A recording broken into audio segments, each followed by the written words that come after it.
आपण 2 वाट्या चणा डाळ घेतलीये, आता ती धुवू आणि शिजायला ठेवूया।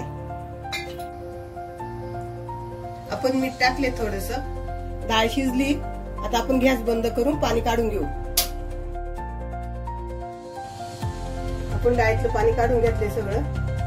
आता त्यामध्ये गूळ टाकून घेऊ।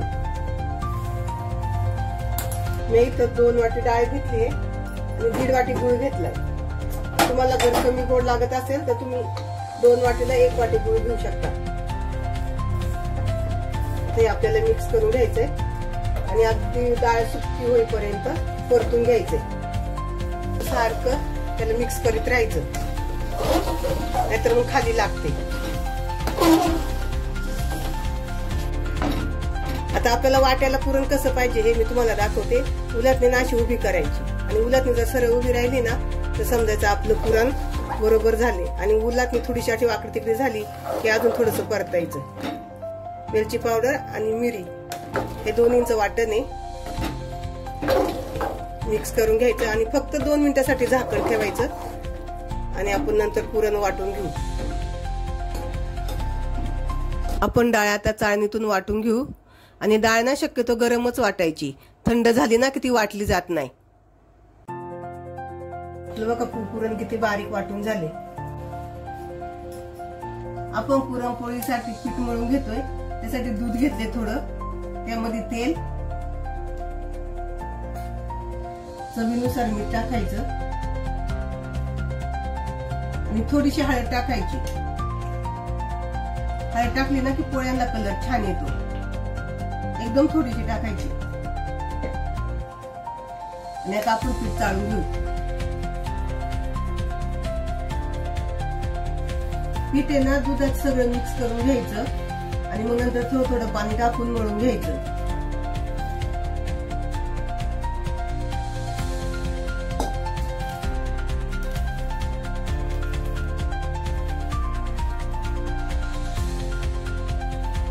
आपलं पीठ मळून तयार आहे। आता हे आपण 15-20 मिनिटांसाठी झाकून ठेवू। चांगलं पीठ मुरेल आणि आपल्या पोळ्या छान येतील।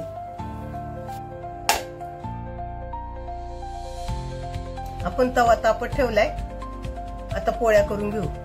त्यासाठी मी गोळा घेतलाय आणि त्याची वाटी तयार करायची। वाटी तयार झाली का त्यामध्ये पुरण भरायचं। जेवढं पीठ घेतलंय ना तेवढंच पुरण घ्यायचं आणि हाताला चिटकत असेल ना तर थोडंसं पीठ लावायचं खालच्या साईडनं, मग पीठ हाताला नाही चिटकत। दाबून घ्यायचं आणि सगळीकडून असं गोळा करून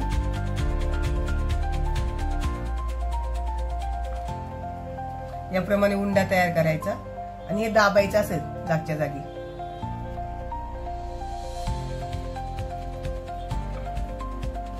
तर दोन्ही साईडनं पीठ टाकायचं, खालच्या साईडनं थोडं जास्त टाकायचं आणि आता आपण लाटून घेऊ आणि एकदम हलक्या हाताने लाटायची।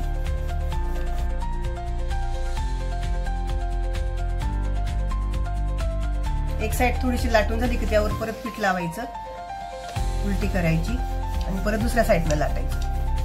आता इथं गव्हाच्या पिठावरती ना पटकन सरकत नाही पोळी। तुम्हाला पाहिजे ना तुम्ही मैद्याच्या पिठावर पण लाटा, मैद्याच्या पिठावर लाटली तरी चालेल। दोन्ही साईडनं एकसारखी लाटून घ्यायची, काठ लाटायचे, काठ जाड नाही ठेवायची।